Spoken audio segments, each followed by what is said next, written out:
Hello student, very good morning. कैसे हैं आप सभी का बहुत बहुत स्वागत है हमारी ऑनलाइन क्लासेस में। और स्टूडेंट, जैसा कि आपको पता ही है, हम पढ़ रहे थे कृतिका भाग 2 हमारी बुक है।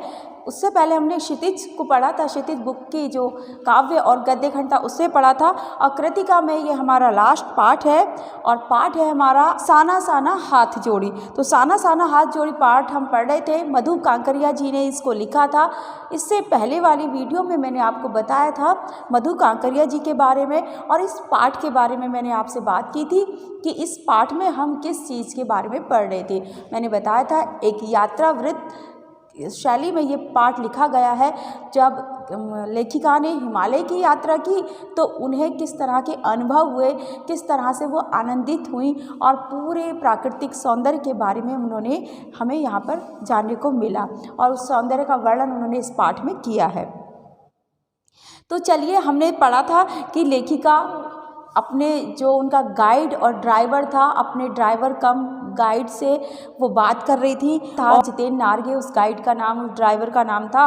तो वो वहाँ का स्थानीय निवासी था। उसने वो बताना शुरू किया लेखिका को कि आगे ये होने वाला है, इस तरह के रास्ते से हम गुजरने वाले हैं। तो लेखिका बड़े उत्साह से पूछने लगी थी, है ना, बच्चों की तरह उत्साह से पूछने लगी थी, क्या वहाँ पर बर्फ़ मिलेगी, है ना। तो क्या जवाब दिया था जितेन ने कि चलिए, तो यहाँ तक हमने जाना था, अब इससे आगे की यात्रा हम करेंगे अपने इस वीडियो में, और इस लेक्चर में देखेंगे कि लेखिका और कहाँ कहाँ गई और किस तरह का वहाँ पर माहौल था। जगह जगह गदराए पाइन और धूपी के खूबसूरत नुकीले पेड़ों का जायजा लेते हुए हम पहाड़ी रास्तों पर आगे बढ़ने लगे कि एक जगह दिखाई दी एक कतार में लगी सफ़ेद सफ़ेद पताकाएँ। जो छोटी छोटी पताकाएँ थी सफ़ेद, उन पर बौद्ध मंत्र लिखे हुए थे। नार्गे ने बताया, नार्गे कौन? वही जितेन नार्गे उसका पूरा नाम था। नार्गे ने बताया यहाँ बुद्ध की बड़ी मान्यता है। तो उन्होंने बताया कि यहाँ पर बुद्ध की बड़ी मान्यता है, बुद्ध को सारे लोग बहुत मानते हैं। जब भी किसी बुद्धिस्ट की मृत्यु होती है, उसकी आत्मा की शांति के लिए शहर से दूर किसी भी पवित्र स्थान पर 108 श्वेत पताकाएं फहरा दी जाती है। यहाँ पर इम्पोर्टेंट बात ये है कि आपको ध्यान रखना है, आपसे क्वेश्चन पूछा जाता है कि श्वेत पताकाएं क्यों फहराई जाती थी। तो आपको उसका क्या आंसर देना है कि जब भी किसी बुद्धिस्ट की, किसी जो बौद्ध धर्म को मानता है और बौद्ध धर्म का अनुयायी है, बहुत बड़ा अनुयायी है, ठीक है, जैसे साधु सन्यासी होते हैं, कोई किसी धर्म का ज़्यादा मानने वाला होता है, ठीक है, तो उसकी अगर बुद्धिस्ट की किसी मृत्यु हो जाती थी तो उसकी आत्मा की शांति के लिए वो सफ़ेद पताकाएँ फहराई जाती थी। तो ठीक है, वो तो नार्गे ने बताया कि इसलिए फहराई जाती है सफ़ेद पताकाएँ। ये 108 हुआ करती थी। उनकी संख्या कितनी है? 108। और वो किसी बुद्धिस्ट की मृत्यु के बाद उसकी आत्मा की शांति के लिए फहराई जाती हैं। नहीं, इन्हें उतारा नहीं जाता। और क्या बताया नार्गे ने? कहा कि नहीं, इन्हें उतारा नहीं जाता, ये धीरे धीरे अपने आप ही नष्ट हो जाती हैं। उतारता कोई नहीं है उन 108 पताकाओं की कि उतार कर रख लो उनको, वो धीरे धीरे खुद ही फहराए लगा देते हैं वो, और खुद ही नष्ट वो हो जाते हैं धीरे धीरे। कई बार किसी नए कार्य की शुरुआत में भी पताकाएं लगा दी जाती हैं। अब आपको ध्यान रखना है, कई बार कुछ लोग क्या होते हैं कि अपना कोई नया काम, नया बिजनेस, नई नौकरी, कुछ भी उन्होंने नया शुरू किया, तब भी ये पताकाएं लगा दी जाती हैं, पर वे रंगीन होती हैं। आपको ध्यान रखना है कि श्वेत पताकाएं क्यों फहराई जाती हैं और रंगीन पताकाएं क्यों फहराई जाती हैं। तो श्वेत पताकाएं किसी बुद्धिस्ट की मृत्यु के बाद और उसकी आत्मा की शांति के लिए फहराई जाती हैं, और रंगीन पताकाएं कब फहराई जाती है? जब किसी नए काम की शुरुआत की जाती है। नार्गे बोलता जा रहा था और मेरी नज़र उसकी जीप पर में लगी दलाई लामा की तस्वीर पर टिक गई थी। और जो जिस जीप से जा रही थी लेखिका, उसे जितेन नार्गे चला रहा था, और दलाई लामा की तस्वीर भी वहाँ पर उस जीप पर लगी हुई थी। कई दुकानों पर भी मैंने दलाई लामा की ऐसी ही तस्वीर देखी थी। हिचकोले खाती हमारी जीप थोड़ी और आगे बढ़ी। अब उनकी जीप हिचकोले खा रही थी, ऊंची नीची जो सड़कें थी उसमें उछलती कूदती वो जीप चल रही थी आगे। अपनी लुभावनी हंसी बिखेरते हुए जितेन बताने लगा, और जितेन की हंसी जो थी बहुत प्यारी थी, और वो बताने लगा कि इस जगह का नाम है कविलोंग स्टोक, कि जिस जगह हम हैं इस समय उस जगह का नाम है कविलोंग स्टोक। यहाँ गाइड फिल्म की शूटिंग हुई थी। आपसे क्वेश्चन ये भी पूछा जाता है कि गाइड फिल्म की शूटिंग कहाँ पर हुई थी, तो कवि लॉन्ग स्टॉक में। अब गाइड मूवी जो है देवानंद की है, आप जानते भी नहीं होंगे उन्हें एक्टर्स को, तो जो ओल्ड एक्टर्स हैं उनको आप नहीं जानते होंगे, तो देवानंद को भी नहीं जानते अभिनेता, तो उनकी अगर आप मूवी देखेंगे तो आपको जो वहाँ दृश्य दिखाई देंगे वो सारे कवि लॉन्ग स्टॉक के, क्योंकि वहीं पर वो उस मूवी की, उस फिल्म की, गाइड फिल्म की शूटिंग हुई थी। और पुरानी मूवी है, आप देखना चाहें तो आप देख सकते हैं। तिब्बत के चीज़खे बमसन ने लेपचाओ के शोमेन से कुंजतेग के साथ संधि पत्र पर यही हस्ताक्षर किए थे। और जब तिब्बत और चीन का कुछ लफड़ा चल रहा था, कुछ झगड़ा चल रहा था, तो वहीं पर जो संधि हुई थी वो संधि कहते हैं समझौता, ठीक है, हस्ताक्षर वहीं पर उसी जगह पर किए थे कवि लॉन्ग स्टॉक में। एक पत्थर यहाँ स्मारक के रूप में भी है, और वहाँ पर एक पत्थर स्मारक के यादगार के रूप में भी है, याद के रूप में भी रखा है। लेपचा और भूटिया सिक्किम की इन दोनों स्थानीय जातियों के बीच चले सुदीर्घ झगड़ों के बाद शांति वार्ता की शुरुआत स्थल। और जो लेपचा जाति थी, अब भूटिया जो जाति थी सिक्किम की, उनके बीच में संघर्ष चलता रहा, उनके बीच में लड़ाई झगड़े, दंगे फसाद काफ़ी समय पर, सुदीर्घ यानी कि बहुत लंबे झगड़े कई सालों से चलते रहे, बहुत लंबा संघर्ष उनका था। तो उस संघर्ष के बाद में जो शांति हुई थी, उसी समझौते पर वहाँ पर हस्ताक्षर हुए थे। तो वो पत्थर वहाँ पर है, वो पत्थर उस शांति वार्ता का शुरुआती स्थल है, तो उन्होंने स्मारक के रूप में उसको रखा हुआ है। उन्हीं रास्तों पर मैंने देखा एक कुटिया के भीतर घूमता चक्र, और उन्हीं रास्तों पर उन्होंने देखा एक कुटिया दिखाई दी लेखिका को, एक छोटी कुटिया होगी, तो उसमें दिखाई दिया एक घूमता हुआ चक्र, एक सर्कल ऐसे ऐसे करके घूम रहा था। यह क्या? नार्गे कहने लगा, मैडम यह धर्मचक्र है। अब देखो, लेखिका ने पूछा कि ये क्या है भाई, ये झोपड़ी के अंदर ये चक्र क्यों घूम रहा है? तो नार्गे ने बताया कि मैडम यह धर्मचक्र है। ये क्या है? धर्मचक्र है। इसको घुमाने से सारे पाप धुल जाते हैं, कि अगर हम इसे घुमाएं तो हमारे जितने भी पाप हैं अभी तक हमने किए हैं, बुरे काम किए, वो सारे के सारे नष्ट हो जाते हैं, समाप्त हो जाते हैं। क्या? चाहे मैदान हो या पहाड़। अब लेखिका इस बात को सुनकर चौंक गई। उन्होंने, उनके मुंह से निकला, क्या ऐसा किया? ऐसा भी होता है कि चक्र घुमा दो और सारे पाप नष्ट हो जाएं? फिर चाहे मैदान हो या पहाड़, तमाम वैज्ञानिक प्रगतियों के बावजूद इस देश की आत्मा एक जैसी है। उन्हें लगा लेखिका को कि चाहे मैदानों में चले जाओ, पहाड़ पर चले जाओ, कहीं पर भी चले जाओ, पूरे भारत में कहीं पर भी चले जाओ, सारे लोगों की, है ना, इस देश के सारे लोगों की आत्मा एक जैसी है। लोगों की आस्थाएं, विश्वास, अंधविश्वास, पाप पुण्य की अवधारणाएं और कल्पनाएं भी एक जैसी है। अब लेखिका को ऐसा आभास हुआ, इस पूरे भारत में, हमारे पूरे भारत में कहीं पर भी चले जाओ, लोगों की जो मान्यताएं हैं ना वो सेम है, क्योंकि उनको सबको एक जगह, हर जगह पर, चाहे ईस्ट में, वेस्ट में, नॉर्थ में, साउथ में, सब जगह लोगों में कुछ ना कुछ मान्यताएं, ऐसा करो तो पाप धुल जाएंगे, ऐसा करो तो ऐसा हो जाएगा, है ना। यानी कि धर्म अधर्म की जो डर है ना, तो वो सभी में व्याप्त है। पूरी भारत के लोगों की जो आत्मा है वो उनको एक जैसी लगी, क्योंकि हर जगह अंधविश्वास और ये इस तरह की चीज़ें लोग मानते हैं। रफ्ता रफ्ता हम ऊंचाई की ओर बढ़ने लगे। रफ्ता रफ्ता मीन्स, आपने ये शब्द सुना होगा, धीरे धीरे। रफ्ता रफ्ता हम ऊंचाई की ओर बढ़ने लगे। बाजार, लोग और बस्तियां पीछे छूटने लगे। अब धीरे धीरे वो ऊंचाई की ओर बढ़ने लगे, तो जितने बाजार आ रहे थे और बस्तियां थी वो सब पीछे छूटने लगी, क्योंकि इतनी ऊंचाई पर जब उनको जाना था हिमालय पर, तो भाई सब जगह रास्ते में उनको बस्तियां नहीं मिलेंगी, ना मार्केट मिलेगी, ना कोई शॉप मिलेगी, दुकान भी कोई नहीं मिलेगी, क्योंकि इतनी ऊंचाई पर कौन बसेगा भाई। इतनी ऊंचाई पर लोगों का जीवन तो वैसे ही दुष्कर हो जाएगा। इसलिए अब परिदृश्य से चलते चलते स्वेटर बुनती नेपाली युवतियां और पीठ पर भारी भरकम कार्टून ढोते बौने से दिखते बहादुर नेपाली ओझल हो रहे थे।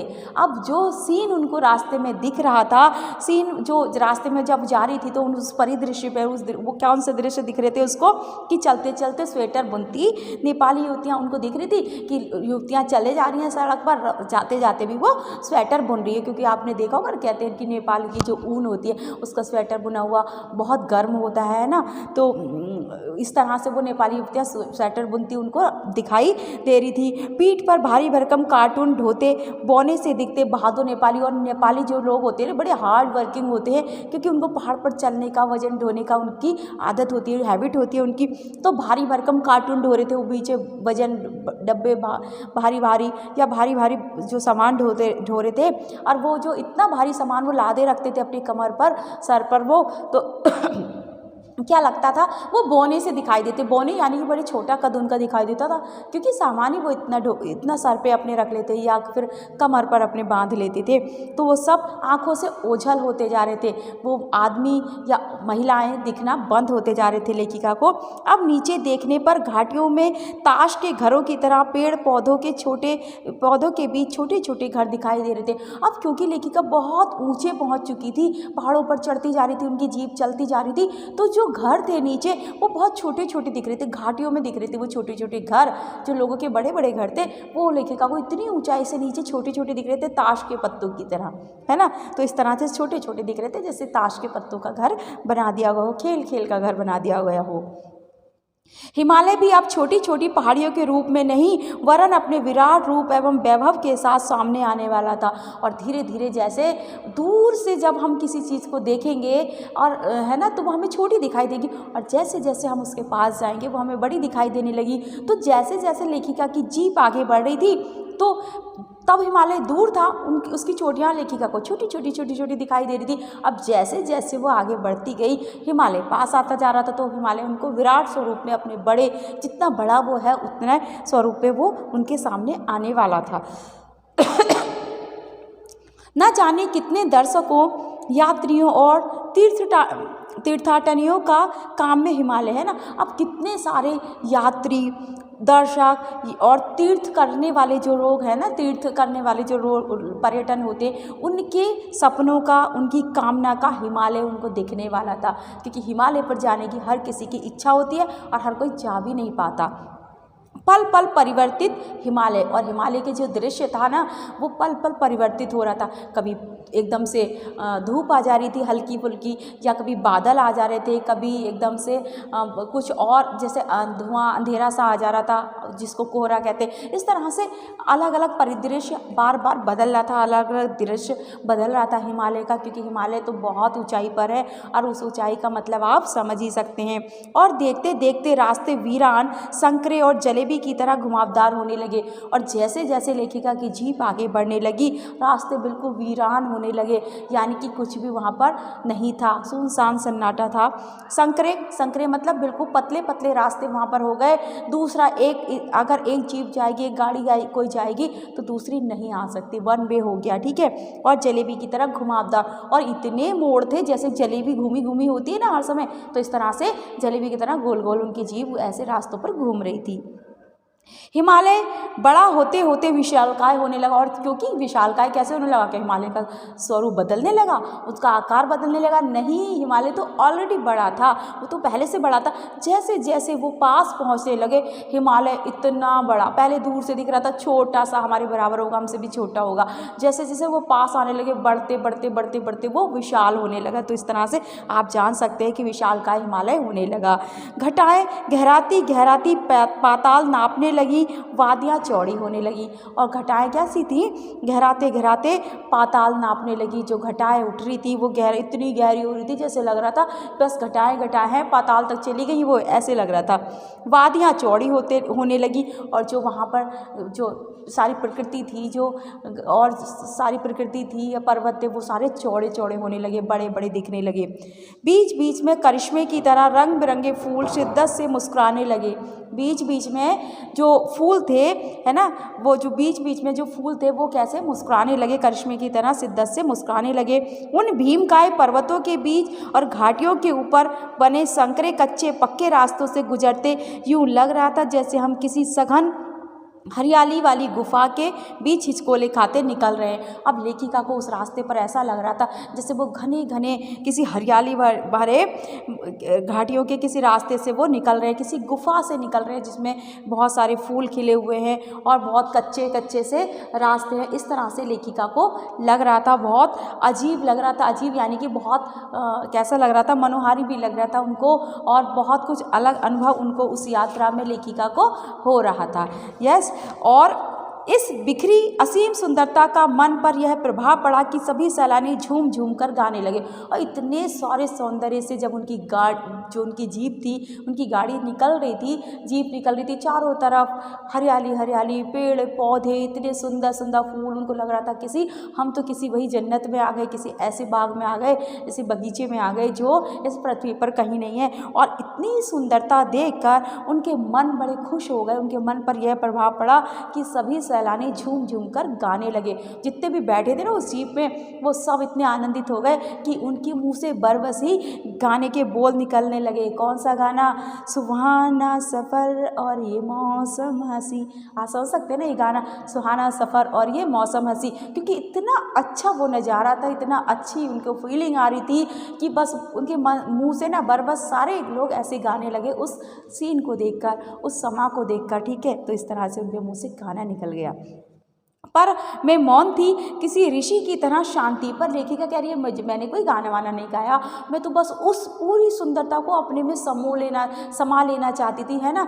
बिल्कुल मैं चाहती थी कि इस चीज़ का एक ही सुंदरता की जो फीलिंग है, जो अनुभव है मेरे मन में, मेरे तन में समा जाए, वो ऐसा चाहती थी। तो इसलिए लेखिका लिखती है कि मैं तो बिल्कुल मौन थी, किसी ऋषि की तरह शांति, और बिल्कुल शांति। मैं शोर नहीं मचा रही थी, मैं हल्ला नहीं कर रही थी, है ना। मैं बोलकर अपनी उस जो फीलिंग है, अपने भावों को बोलकर नहीं बता रही थी, बस मैं उसको महसूस कर रही थी, है ना। मैं चाहती थी कि इस सारे परिदृश्य को अपने भीतर भर लूँ। मैं वो चाह रही थी कि पूरी सुंदरता मेरे भीतर बस जाए, बस मैं ऐसा चाहती थी। पर मेरे भीतर कुछ बूंद बूंद पिघलने लगा और धीरे धीरे उनका मन किसी बात से लेकर क्या होने, अस्थिर भी होने लगा। जीप की खिड़की से मुंडकी निकाल निकाल में कभी कभी आसमान को छूते पर्वतों के शिखर को देखती, तो कभी ऊपर से दूध की धार की तरह झरझर गिरते जल प्रपातों को। अब उनके मन में कुछ ना कुछ ऐसा उथल पुथल सी होने लगी, है ना। वो मुंडकी मुंडकी यानी कि जीप से, मुंडकी कहते इसको, सर को, है ना अपना। तो जीप की खिड़की से वो बार बार सिर को बाहर निकाल रही थी और क्या देख रही थी, कभी वो आसमान छूते हुए पर्वत शिखरों को देख रही थी, और कभी ऊपर से दूध की धार की तरह बहते जल प्रपातों को। जल प्रपात यानी कि जो झरने होते। अब जब बहुत ऊंचाई से पानी गिरेगा तो वो पानी जैसा रंग नहीं दिखेगा, हालांकि आपको पता है पानी का कोई रंग नहीं होता, है ना। तो उसको तो जिस बर्तन में जिस तरह से डालोगे वो वही रंग और आकार ले लेता है। लेकिन जब ऊपर से बहुत ऊंचाई से वो झरने गिर रहे थे, जलप्रपात गिर रहे थे, वो पानी गिर रहा था, तो वो जो पानी था बिल्कुल सफ़ेद, क्योंकि झाग झाग हो रहे थे उसमें, बिल्कुल सफ़ेद दूध की धार की तरह वो उनको लग रहा था।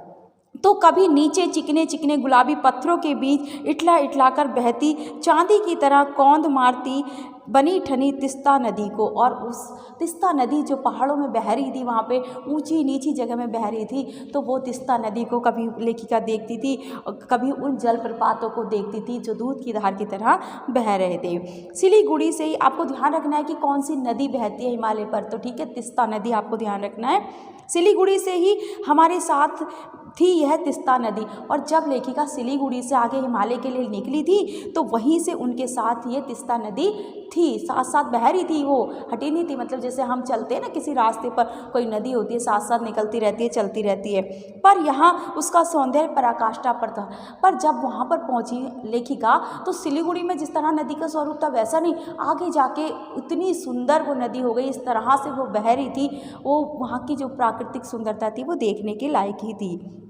इतनी खूबसूरत नदी मैंने पहली बार देखी थी। मैं रोमांचित थी, पुलकित थी, चिड़िया के पंखों की तरह हल्की थी। मेरे नगपति, मेरे विशाल, मैंने हिमालय को सलामी देनी चाहिए। और जैसे ही उनको हिमालय पर्वत दिखा, उनके पास, वो हिमालय पर्वत के पास आई, तो उन्होंने कहा मेरे नगपति, मेरे हिमालय, मैं उसे सलामी देना चाहती हूँ, अपने उस हिमालय पर्वत को, अपने भारत में स्थित उस हिमालय पर्वत को सलामी देना चाहती थी। इसलिए उन्होंने उसे कहा नगपति। नगपति क्यों कहा? कि नगपति किसको कहते हैं, हिमालय को कहते हैं ना, नग मीन्स भी पहाड़ होता है, पर्वत होता है, तो इसलिए। तभी जीप एक जगह रुकी। खूब ऊंचाई से पूरे वेग के साथ ऊपर शिखरों के भी शिखर से गिरता फेन उगलता झरना। और तभी जितेन ने एक जगह जीप रोक दी और वो जीप ऐसी जगह उन्होंने रोकी जहाँ पूरे वेग से ऊपर पर्वत के शिखर से कोई झरना गिर रहा था। और कैसा झरना, फेन उगलता झरना, यानी कि झागी झागते वो पानी नहीं दिखाई दे रहा था, ऐसे लग रहा था फेन ही फेन है, झरना गिर रहा था, ऊपर से पानी गिर रहा था, पानी गिर रहा था, लेकिन था वो पानी, लेकिन लग रहा था ऐसे कि झागी झाग नीचे गिर रहे हो। इसका नाम था सेवन सिस्टर्स वाटरफॉल। और इस झरने का क्या नाम था, ध्यान रखना, सेवन सिस्टर्स वाटरफॉल। फ्लैश चमकने लगे। सभी सैलानी इन खूबसूरत लम्हों की रंगत को कैमरे में कैद करने में मशगूल थे। और फ्लैश चमकने लगे, लोगों ने अपने अपने कैमरे निकाले और click click click click photo click करने लगे, है ना। और इन सारी चीज़ों को अपने जो भी वहाँ प्रकृति में इतनी सुंदरता थी उसको सैलानी अपने कैमरों में कैद करने में मशगूल थे। सभी मस्त हो गए उन चीज़ों को कैद करने में, उस दृश्य को अपने कैमरे में कैद करने, फ़ोटो खींचने में, वीडियो बनाने में, इस तरह से सभी मशगूल थे।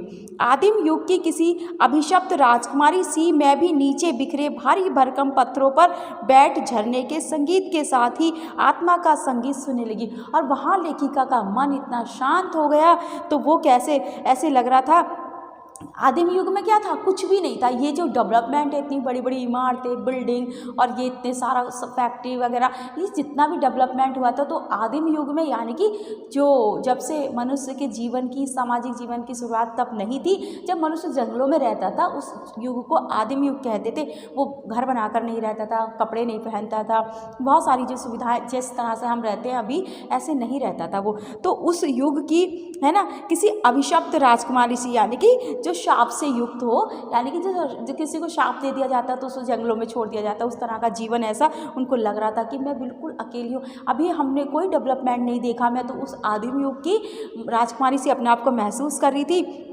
और नीचे बिखरे भारी भरकम पत्थरों पर बैठ झरने के संगीत के साथ ही आत्मा का संगीत सुनने लगी। और लेखिका एक पत्थर पर बैठ गई और उनको ऐसी फीलिंग आ रही थी जैसे वो आदिम युग की कभी कोई शापित राजकुमारी हो, और पत्थरों पर बैठ गई और अपने मन के संगीत को, अपनी धड़कनों को सुन रही थी। वो संगीत को सुन रही थी, उस झरने के जो पानी गिर रहा था उसकी आवाज़ को सुन रही थी, उस सन्नाटे को, पेड़ों की सरसराहट को, है ना, जो हवा की वजह से पत्ते हिल रहे थे, उन सब चीज़ों को वो सुन रही थी। और बड़ी शांत उनका मन था, बहुत शांति से वो वहाँ पर बैठी थी। थोड़ी देर बाद ही बहती जलधारा में पांव डुबोया तो भीतर तक भीग गई। और जब जैसे ही उन्होंने थोड़ी देर वो पत्थर पर बैठी और उन्होंने अपना पैर पानी में डाल दिया तो भीतर तक भीग गई। मन काव्यमय हो उठा, सत्य और सौंदर्य को छूने लगा और उनका मन अंदर तक आनंदित हो गया। उस स्वच्छ जल में, शीतल जल में उन्होंने जब पैर डाला तो उनका मन अंदर तक आनंदित हो गया और काव्यमय हो गया, यानी कि उनको लग रहा था कि मैं कोई कविता लिखूं, कोई काव्य की रचना करूं।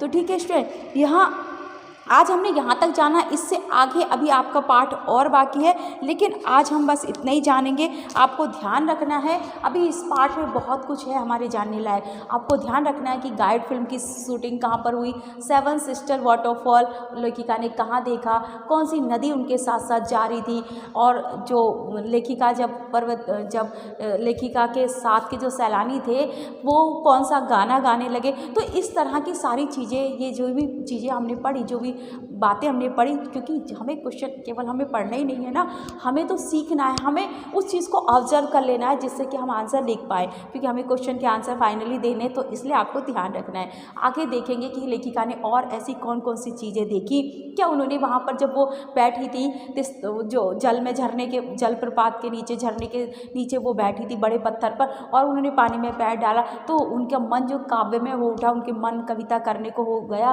तो क्या उन्होंने वहाँ पर कविता लिखी, है ना, या फिर उन्होंने क्या किया, इस बारे में जानेंगे नेक्स्ट वीडियो में। थैंक